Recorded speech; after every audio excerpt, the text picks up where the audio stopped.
You know, a question I get asked the most. No. Is it going to work? I'm sure you get asked it all the time.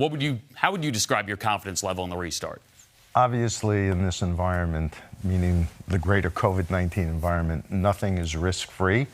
But working collectively and collaboratively with the players and the Players Association, our own medical people, the outside experts, we think we created a format and protocols that now that we're inside the bubble, I think our players and all of our personnel can feel relatively safe. But there's no absolute guarantee. We're hopeful, and we believe everybody is doing everything to make this experience as safe as possible. Yeah, getting into the bubble, getting into this final phase, over 4,000 tests conducted, 0 positive cases. Now that the players are there, the staffs are there, they're in the bubble, they're actually playing, is there any feeling at all that the hard part is behind you? You know, I don't think you can take anything for granted. I mean, when you look at the way all of us have been living, and you look at the number of cases throughout North America, you've got to be concerned about people's health and well-being. And so the answer is we're in a good place to accomplish what we want to, but I don't think anybody should let their guard down. It sounds like, from everything I'm hearing, everything I'm reading, the reviews are positive from the players, from the staff. They're happy up there. It's been professional. They feel protected. They feel safe. But it's early. People are excited to play. And if you keep winning, there's a potential that you could be there for over 2 months. How do you balance safety with the idea that people are going to be happy within those bubbles? The answer to that question is safety, health, and well-being is paramount. Everybody understood that going in. You know, it's interesting because we had a return to play committee involving players, and we were getting feedback. How long should training camp be? You tell us. We're not on any fixed schedule. We actually had a discussion about having the first and second round of the playoffs after the play-in round being best of 5. And the players said, we want it best in 7. We want this to be a regular playoff format because whoever hoists the Stanley Cup is going to want to feel that they did it the exact way you need to do it. And I think the longer you're playing, the more you're winning, and that may balance out some of the fatigue from being away from family and friends. And we understand it's a sacrifice, and our players are sensational in terms of their dedication and commitment to the game. Do you foresee any situation down the line where family members could potentially join the players? That may be an issue beyond our capability to decide, because ultimately that's up to the governmental authorities at all levels to determine whether or not we can have spectators. Because as we speak today, we don't have authority for owners who aren't part of the group of 52 per team that have been admitted to go in and watch it. Bill Daly and I haven't yet figured out how we get into the bubble, which is something we'll work on. But at the end of the day, if we can have family join the players at some point, that's something that we know they're going to want to do, and we'll try to make happen. If a player tests positive, what's the process? The process will be determined by the medical people, but my best sense of it from all the discussions we have, they're going to be isolated.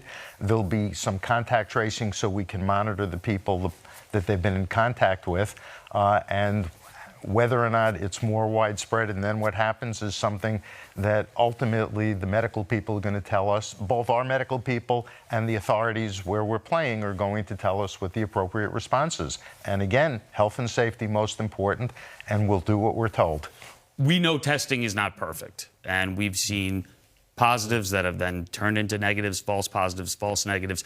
If you get a situation where a player has conflicting results, who ultimately makes the call whether or not that player can be in a game? Again, it's the medical people. They're going to determine. We'll enforce what they tell us, but we're going to take our guidance from the medical authorities and our own medical people who have been collaborating, and the treatment we've gotten both federally in Canada and the provincial and city levels has been phenomenal. But I think none of this happens unless we were able to satisfy the governmental authorities that our protocols were sound and appropriate. If you do run into a situation like the Miami Marlins, where one team specifically has multiple infections and it's no longer a real NHL roster, is that enough to shut this down? You know, I don't want to speculate. Again, I think the response we have to any situation will be guided by what the medical people tell us. Can a team potentially move on to another round via forfeit? That's a decision I hope I never have to make. We definitely agree. I mean, obviously, we want the integrity of the Cup. We want to see head-to-head competition. Those are, listen, some of the obstacles, some of the hurdles. Things are going to look different. We know that things already have looked different. The exhibition games, players standing side by side during the anthems, opposing teams standing side by side in solidarity. Going forward, are we going to see anything from the NHL and from the players that's directly related to inclusiveness, hockey diversity, and fighting racism? Well, I think, as you know, we've tried very hard to do the right things in terms of combating racism and making sure that hockey at all levels can be as inclusive and as welcoming as possible. I think it's clear we all need to do better, and our players have been great in that regard, and our players on our teams are free to have individual expression and make clear where they stand on the issues, and we as the league will do the same. This is not something that can be addressed overnight, but it's something, social justice, combating racism, having a welcoming environment, that we're committed to. Within that freedom of expression, it hasn't been a huge issue for the NHL, but if a player kneels or, say, raises a fist during the anthem, the response is? It'll be what it'll be. Players and clubs, as I said, are free to express themselves.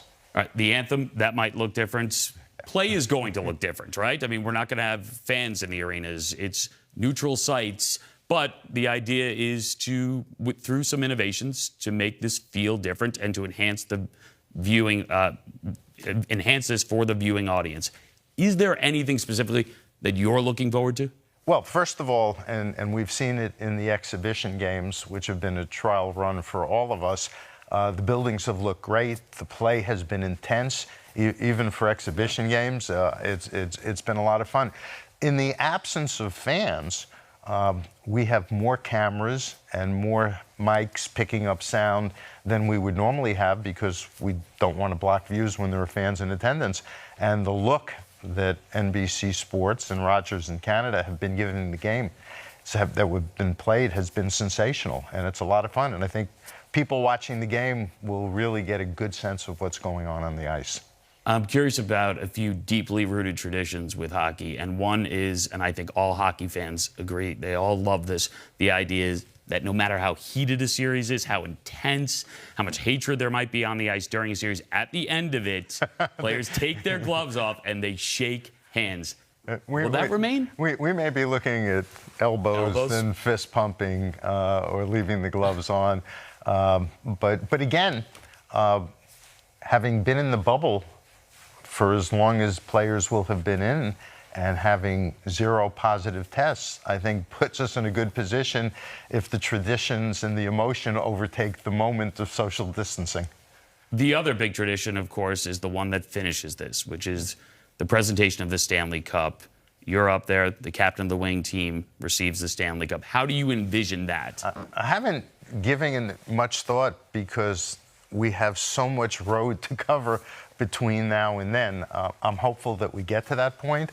My guess is I'll be booed a little bit less than I normally am, but we'll do the appropriate at the time. I mean, my guess is when we get to that point, it will be extraordinarily emotional for all of us who love this game and who are part of this game, particularly for the players who will have endured, as we discussed, being away from family and friends for so long.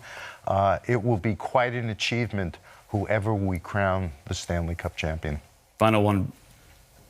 Obviously, this is a massive endeavor, but you're always looking ahead. How much of an eye do you have on when and how you're going to start next season? Well, we're going to finish 1920 in probably early October, and there'll be no rush. You know, we waited to the last minute to pick the bubble cities. There were 10 teams and cities that put in great proposals, and I didn't want to make a decision until we absolutely had to, because I wanted to see what the state of COVID-19 was in all the different places, and that's one of the reasons we obviously wound up in Canada for both hubs.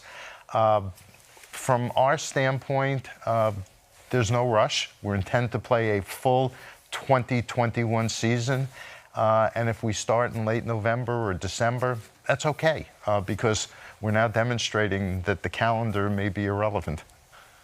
Great. Thanks so much. Great to be with you. Be safe. Stay healthy. You too. Thank you.